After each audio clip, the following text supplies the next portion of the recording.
Hey everybody, and welcome to the Moving to Florida show. A big welcome to all of you aspiring Floridians. This show will be your guide to all the things you need to know for your upcoming move to Florida. I'm Judson. And I'm Mohit. So let's talk a little bit about our podcast and why we're doing this. Let's go for it. So there's a lot of people moving to Florida every day, and we wanted to start a resource where people could seek out all of the information that they need to help them make their best decision in their move to Florida. So if you're considering a move to Florida from out of state or maybe even out of the country, then this podcast is for you. Or maybe you already live here in Florida, but you're looking to relocate. Well, my guess is you'll find all this information helpful as well. Yeah, so on our show, we're going to talk about a lot of different things, like different parts of the state and why you may want to consider a move to one area or another. We'll discuss the weather in this great state of ours and how it varies across the state. And yeah, I'm pretty sure there will be a hurricane discussion in there as well. Yeah. We will discuss things like the top beach towns in Florida and what you may consider moving to, and even working on a list of top affordable beaches in this area. There are some affordable beach towns out there for sure. We're also going to talk about the cost of living in Florida in general, as well as, kind of breaking that down to the cost of living in different areas, because as you likely already know, Florida is a huge state. We've got vastly different areas, big towns, little towns, big cities. The economies in different areas are different. The environment's even different. We've got everything from small little sleepy towns where you can purchase a single family home for less than $100,000. All the way up to multi-million-dollar beachfront mansions and really everything in between. Yeah, on this show, we will be interviewing realtors from different markets and discussing what Florida living is really like in those areas, as well as getting an overview of what the market conditions are. We will talk to mortgage brokers and learn what type of loans are available to Florida buyers. For sure, yeah. I think we're going to have a lot of different guests on the show. Different people like, as you mentioned, mortgage brokers, public officials, maybe some Disney cast members if we can find one or two of those around. Maybe even some beach bums. Some entrepreneurs. There's a lot of people here in Florida. I think our population is somewhere around 21 million people. We are I think it is fourth largest state by population. Yeah, I think I just recently read that 1 out of 8 families move to Florida every week or every month or something along those lines. Yeah, like 1 in every 8 people that are moving somewhere move to Florida. Yeah, and they move to Florida. Yeah, out of the top 22 top cities like New York and Chicago and stuff, 1 out of 8 families decide Florida's the best place for them. Well, as we're going to be discussing, Florida has a lot to offer. So our goal is for our listeners to really get all of their questions about Florida answered. Eventually, we'll have some resources where people can reach out and ask us questions, and we'll be able to answer those, for everybody, because they're probably not the only one with that question. And ultimately, our real goal with this podcast is to keep the listener informed so that they're confident that they're making the right decision when they choose to move to Florida. So, Mohit, should we tell everybody who they're listening to? Let's go. Well, let's start with you. Yeah, let's tell us a little bit about yourself. All right. I'm originally from Chicago, Illinois. I moved to Orlando in 1998. My parents decided to open up a souvenir gift shop close to Disney World in a town called Kissimmee, which you'll learn about, which is slightly outside of Orlando. I joined the family business in 2001, and around the same time, I met my girlfriend, now wife. She was then working for Disney Vacation Club, which is like a timeshare for Disney. And they required her to get her real estate license. So I tagged along with her just to spend more time with her and give her some company. Nice. Yeah.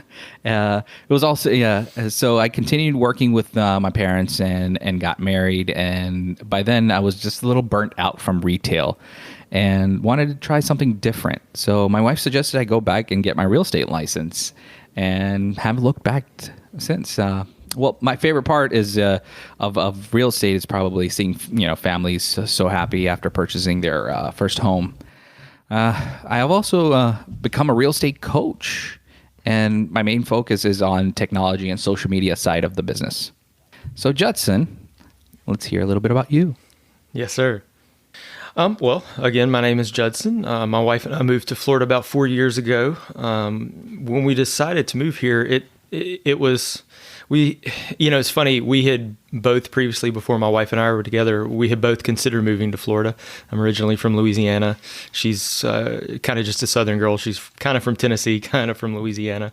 But yeah, we had both talked about moving to Florida, though. I don't know that either one of us was actually looking at Central Florida originally.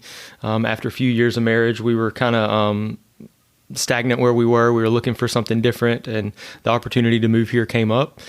And we knew it was going to be Central Florida at that point, kind of for a couple of reasons. But we weren't sure where. And as we mentioned, this is a big area. There's a lot of different places. And I found this little town called Winter Garden, and man, we just fell in love with it. So that is where we landed.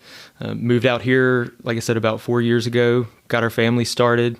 Ended up becoming a realtor whenever we moved here. So that is your and I common connection. We're both real estate agents at the Listing Realty, our brokerage. Yep. And we both live in Winter Garden as well, and our office is in Winter Garden. So you'll learn a lot about Winter Garden soon. Yes. For sure. And to be sure, we want to let you guys know that we're going to be talking about all parts of the state, not just Central Florida and not just Winter Garden, though there may be a little bit of a focus on Central Florida from time to time because that's what we are most knowledgeable about. And we'll be sure to bring some other folks in to talk about those other areas. So anyway, yeah, in moving here, I did a lot of research, trying to figure out a different area. And I never did find like one just good solid resource. And that's kind of where the idea to start this podcast came from. But I was kind of surprised too that when I was doing some searches, like when we decided to start up the podcast, I was going through all the podcasts and with Apple, and nothing about moving to Florida or nothing about Florida in general. I think I saw a couple of things about fishing, and that's about it. Right. That sounds right. So let's do this. I'm going to kind of spring something on you. We hadn't talked about this before, but I want to talk about maybe kind of the different like key regions in Florida. And then we'll kind of focus on Central Florida real quick because, as I said, that's what we're really familiar with. So, you kind of commonly see Florida broken down into a couple of different areas. People probably hear the Panhandle a lot, especially people that like to come to Florida and go to the beach. I know a lot of people go, to the Gulf. They'll go to places like Pensacola, Panama City. So the Panhandle is kind of that section just south of Georgia. Right? Yeah, especially when you're driving towards the Panhandle, it feels like it takes forever. Right, to get across the Panhandle. Yeah, so Florida is. You can drive. You can start in, say, Pensacola and drive all the way down to Key West, and it is something crazy like a 14-hour drive. Florida is a big state for sure. Yeah, absolutely. And then you have places like Destin over there as well. So Destin is gorgeous out there. I don't know if you've ever been there. I have, yeah. White sand beaches. That's what kind of the area along the beaches along the Panhandle are known for. Is their white kind of sugar sand. Yeah, and then you have those major cities like Jacksonville and Miami and Orlando. But Jacksonville, you're northeast of the state, and Jacksonville's kind of North Florida. That's how I've seen it broken down anyway. Like your Gainesville, Jacksonville, maybe even as far south as Ocala. I kind of consider Ocala to be in Central Florida. But yeah, so you've got the Panhandle, you've got North Florida, which is that kind of the north part of the eastern seaboard there. And then Central Florida, where we are, which we're known for Disney World, pretty much. We've got Orlando and Tampa in there. And I said we were going to hit on Central Florida a lot. For right now, we've got, what I like about Central Florida is the beach was definitely a big draw for my wife and I, but we've kind of got a choice. We can go to the west and go out to the Gulf, and you got beautiful beaches over there, or we can go the other way and go out to like Cocoa Beach or Melbourne, and we've got the Atlantic Ocean over there. So it's a little different type of a beach, bigger waves. The beach itself is a little bit deeper. So It depends on the type of vibe you want that day, for sure, and what the weather's doing. Because sometimes you'll check it out, and there's we've got thunderstorms over on the Atlantic, but we can go the other direction. Yeah, absolutely. And then you have down south, you got Fort Lauderdale down there. You got Miami, Key West. Yeah, South Florida. So, some really nice towns down South Florida. Yeah, South Florida. So West Palm Beach, Boca Raton, Fort Lauderdale, Miami. I mean, honestly, that entire area is like one big metro. I think in that metro area, there's something like 7 million people. There's a lot of folks down there. But then South Florida too, you've got like Naples and Fort Myers on the Gulf Coast. So yeah, I mean we're basically 2/3 of our state is a big peninsula, and then we've got the Keys as well. So basically a little chain of islands. If somebody's wanting to move to Florida and they're really looking for like an island lifestyle, that is definitely a good option. I will say the cost of living down there is definitely going to be a little bit higher. They've got to construct houses. I mean, we've got hurricane codes all throughout Florida, especially in the peninsula, but definitely in Key West, they've got to build them a little bit stronger down there. Basically, that's a little chain of islands that there's a really long bridge that connects them all. I probably should have looked and seen how long that is. But that's one of our bucket list trips is to do a Key West road trip to drive all the way down there.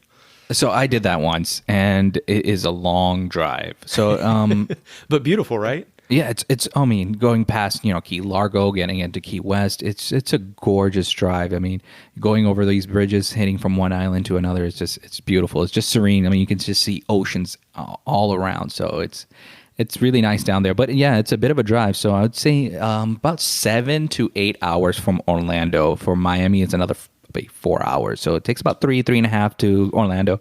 Yeah, 4 hours from Orlando to Miami, and then another 4 all the way down to Key West, which is the southernmost city in the United States, in the contiguous United States anyway.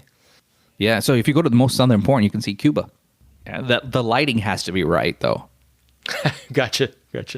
Clear conditions. So let's circle back up to Central Florida. Like we said, we're both here in Central Florida. That's what we're familiar with. And I'm curious, I want to know, what is your favorite thing about living in Central Florida?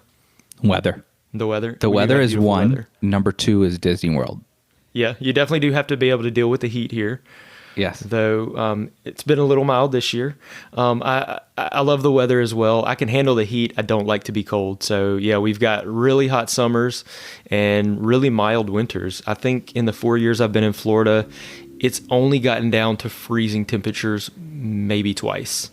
Yeah, I've been here since '98, so it's been like a handful of times. Also, it's like I can count on my fingers how many times it's gone below freezing.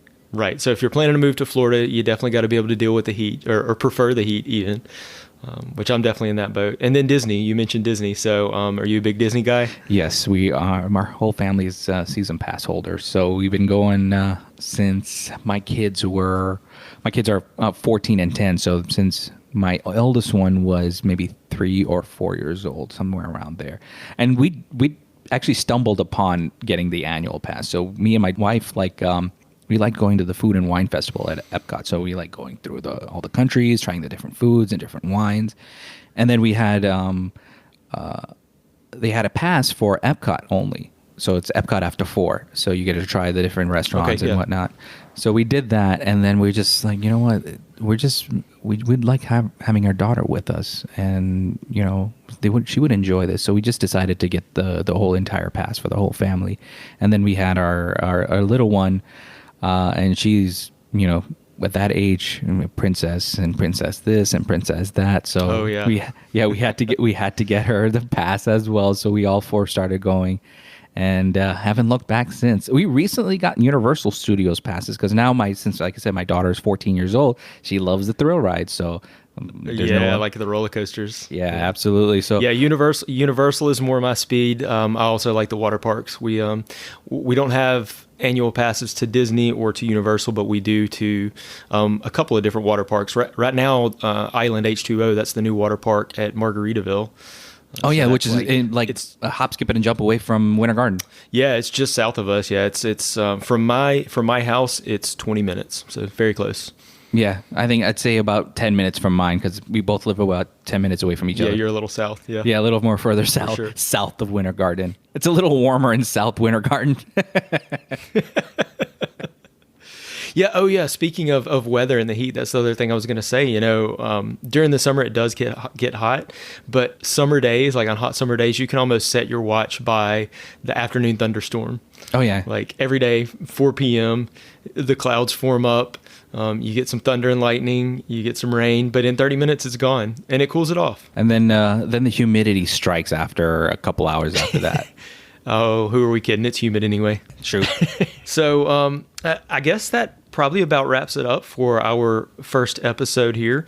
Definitely looking forward to recording many more episodes, talking to a lot of different people about Florida and kind of learning their story and maybe why they moved to Florida and any tips and tricks they may have. I want to tell people where they can connect with us. We're working on a few different things so that people can connect with us, whether they want to do that through email or social media. So you can reach us a few different places by email, movingtofloridashow@gmail.com. Or we do have a website in the works. That's going to be movingtofloridashow.com. You can also connect with us on social media, on Facebook and Instagram. Our handle is @movingtofloridashow. And for Twitter, we had to shorten it a little bit. So that one is @movingtoflshow. I think that wraps it up. Yeah, man. Anything else that you want to add? I'm looking forward to doing more of these episodes and getting all our audience informed of why they should move to Florida and what's the best parts about Florida. I'm excited about it. All right. Well, sounds good. Yeah, let's plan on doing this again soon.